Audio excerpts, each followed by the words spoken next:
Assalamualaikum warahmatullahi wabarakatuh. Selamat pagi anak-anak. Nah, hari ini kita bertemu lagi ya dalam pembelajaran online. Tetap semangat kan belajar di rumah? Nah, pada hari ini kita akan belajar tema 1, selamatkan makhluk hidup, subtema 3, ayo selamatkan hewan dan tumbuhan. Pembelajaran pertama. Nah, perhatikan baik-baik video pelajaran ini ya. Semoga kalian bisa memahami apa yang disampaikan pada hari ini dengan baik. Selamat menyaksikan video pembelajaran berikut. Anak-anak hebat, marilah sebelum kita mulai belajar hari ini, kita berdoa terlebih dahulu. Berdoa sesuai dengan agamanya masing-masing. Bagi yang beragama Islam bisa membaca doa sebelum belajar seperti ini. Robbi jidni ilma warazukni fahma waja'alni minas solihin.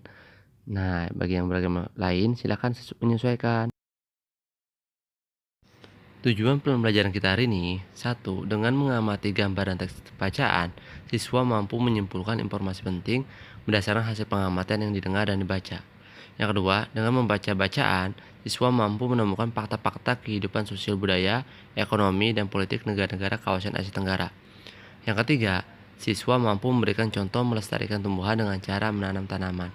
Itulah tujuan pembelajaran kita hari ini. Semoga kalian dapat memahami materi dengan baik.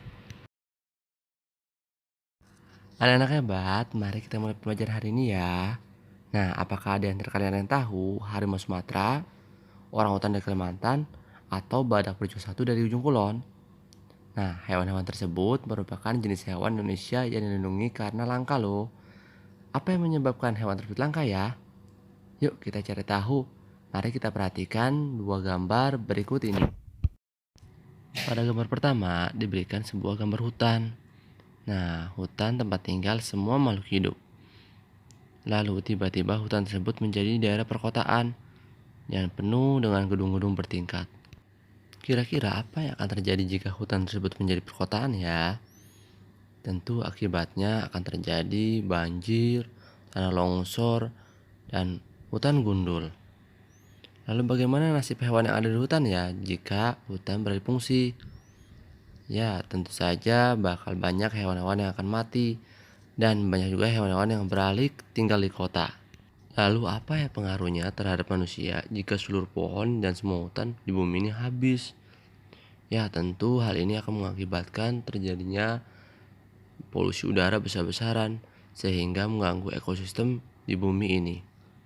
Karena seperti kita tahu semua bahwa hutan itu adalah paru-paru dunia, sehingga jika hutan habis, maka tidak ada lagi tempat untuk menghasilkan oksigen secara besar-besaran dan menyerap karbon dioksida. Oleh karena itu, marilah mulai sekarang kita mencoba untuk menyelamatkan hewan dan tumbuhan tersebut. Nah, kenapa? Karena bertambahnya jumlah penduduk dunia dan semakin meningkatnya kepentingan manusia menyebabkan hutan di dunia semakin terancam kelestariannya. Lalu, apa yang harus kita lakukan untuk menjaga kelestarian hutan dan hewan di dalamnya? Tentu ini adalah PR bagi kita semua. Nah, mari kita baca teks berikut ini. Indonesia merupakan negara kepulauan yang kaya akan beragam jenis hewan dan tumbuhan. Setiap pulau di Indonesia memiliki hewan yang unik dan menjadi ciri khas pulau tersebut. Komodo di Kepulauan Nusa Tenggara Timur merupakan salah satu contoh hewan langka yang dilindungi oleh dunia internasional. Pulau Komodo secara resmi diakui sebagai salah satu 7 keajaiban dunia. Pulau ini menjadi sebuah taman nasional yang dikagumi oleh masyarakat dunia. Taman nasional banyak terdapat di Indonesia, seperti Taman Nasional Tanjung Puting di Kalimantan yang melindungi orangutan. Tujuan dibuatnya taman nasional adalah untuk melestarikan hewan dan tumbuhan yang semakin berkurang jumlahnya. Bertambahnya jumlah penduduk penyebab utama berkurangnya hewan tempat hidup hewan-hewan tersebut. Pembangunan gedung dan perumahan menjadi penyebab menyingkirnya hewan tersebut dari habitat aslinya. Perburuan liar mengakibatkan hewan tersebut berada di ambang kemusnahan. Dari teks bacaan tersebut, jelas berdasarkan lingkungan perlu kita lakukan ya, agar hewan-hewan tidak mati dan punah. Dan juga menjaga kelangsungan hidup manusia seluruhnya. Oleh karena itu, ada baiknya kita membantu untuk melestarikan hewan dan tumbuhan yang ada di sekitar lingkungan kita. Dari hal yang sederhana, yaitu dengan cara merawat dan menanam pohon di sekitar rumah kita. Dengan demikian, kita menjaga agar bumi ini tidak musnah dan hangus Begitu saja. Anak-anak hebat, selanjutnya kita akan mencoba untuk mengumpulkan fakta-fakta tentang hewan dan tumbuhan, kemudian menulisnya dalam bentuk laporan.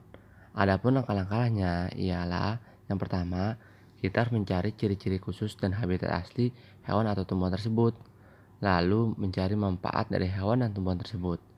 Yang ketiga, mengetahui jumlah populasinya saat ini. Yang keempat, mencari penyebab kelangkaannya. Kelima, menuliskan langkah-langkah yang dilakukan pemerintah daerah untuk melindungi kelestariannya. Selanjutnya yang keenam adalah langkah-langkah kita sendiri sebagai pelajar untuk menjaga kelestariannya. Barulah setelah itu kita bikin dalam bentuk laporan pengamatan.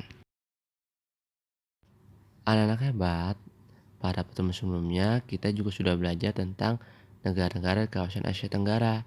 Nah, pada kesempatan kali ini pun kita akan membahas lebih dalam tentang keadaan sosial, budaya, ekonomi, dan politik negara-negara di Asia Tenggara. Berikut adalah fakta-fakta negara-negara di Asia Tenggara. Negara yang pertama adalah negara Indonesia. Indonesia merupakan negara dengan luas wilayah terbesar di Asia Tenggara. Negara kepulauan ini memiliki kurang lebih 17.000 pulau. Fakta geografis ini membuat warga Indonesia terdiri dari berbagai suku, agama, dan budaya. Ada ratusan suku serta ratusan dialek dari seluruh wilayah Indonesia. Pancasila merupakan dasar negara yang ditetapkan oleh para pendiri bangsa Indonesia. Nilai-nilai yang terkandung dalam Pancasila diambil dari tradisi serta nilai-nilai bangsa. Thailand adalah satu-satunya negara di Asia Tenggara yang tidak pernah dijajah. Dahulu dikenal sebagai Siam. Thailand sendiri memiliki arti tanah kebebasan. Sejak tahun 1932, Thailand menganut sistem monarki konstitusional yang dipimpin oleh seorang raja. Raja kemudian memilih Perdana Menteri dari anggota Dewan Perwakilan. Thailand mulai dihuni oleh manusia diperkirakan tahun 2000 tahun sebelum Masehi. Hal ini perkuat dengan ditemukannya situs arkeologi di Beng Chiang. Berikut adalah fakta menarik tentang negara Malaysia. Tahun 1400-an, wilayah di Selat Malaka mulai dikenal sebagai pusat perdagangan. Sejak saat itu, wilayah tersebut menjadi daerah yang diperebutkan. Tahun 1511, Portugis berhasil menguasai Malaka, dan tahun 1641, Belanda mengambil alih. Lalu tahun 1796, Inggris masuk ke Malaka dan menguasai Pulau Penang. Dan tahun 1824, Belanda menyerahkan Malaka ke Inggris. Pada masa Perang Dunia Kedua, Jepang sempat menduduki Malaka, namun kemudian Inggris berhasil menguasai kembali semenanjung Malaka pada tahun 1945. 3 tahun kemudian, Inggris membentuk Federasi Malaya yang disebut dengan Malaysia. Nah, Inggris juga menyerahkan Penang dan Malaka. Singapura adalah wilayah terkecil wilayah Asia Tenggara. Jumlah penduduknya paling sedikit. Namun, Singapura dapat menjadi negara yang paling maju. Hal ini tidak lepas dari peran Lee Kuan Yew, pendiri dan Perdana Menteri pertama Singapura. Ia memegang jabatan Perdana Menteri selama 7 periode berturut-turut. Selama masuk kepemimpinannya, Lee Kuan Yew melakukan banyak perubahan. Ia dapat membangkitkan semangat bekerja warga Singapura untuk mewujudkan Singapura maju. Singapura tidak saja maju di antara negara-negara wilayahnya, namun juga di antara negara-negara di dunia. Sampai hari-hari terakhir di tahun 2015, Lee Kuan Yew terus berbakti menyumbangkan pemikirannya kepada Singapura. Nama Filipina berasal dari Philip II, Raja Spanyol di abad ke-16 saat Filipina dikuasai Spanyol. Pada tahun 1898, Spanyol menyerahkan kekuasaan atas Filipina ke Amerika Serikat setelah Perang Spanyol-Amerika. Di tahun 1935, Filipina sudah memiliki pemerintahan sendiri, namun kemerdekaan mereka tertunda oleh Perang Dunia Kedua dan serangan dari tentara Jepang. Hingga akhirnya tentara Amerika Serikat berhasil membebaskan Filipina pada tahun 1944-1945. Negara Republik Filipina diproklamasikan pada tanggal 4 Juli 1946 yang dikenal dengan Hari Republik. Selain negara-negara Asia Tenggara yang telah disebutkan, kalian pun bisa mencari kondisi politik negara-negara Asia Tenggara yang lainnya, seperti Brunei Darussalam, Kamboja, Laos, Vietnam, dan Myanmar. Kalian bisa bandingkan dan cari tahu bagaimana keadaan politik masing-masing negara tersebut ya. Demikianlah pembelajaran kita hari ini ya. Semoga apa yang telah disampaikan dapat bermanfaat bagi kalian. Sampai berjumpa di pembelajaran online berikutnya ya. Ya, anak-anak bagaimana? Sudah melihat video pembelajaran yang telah disampaikan?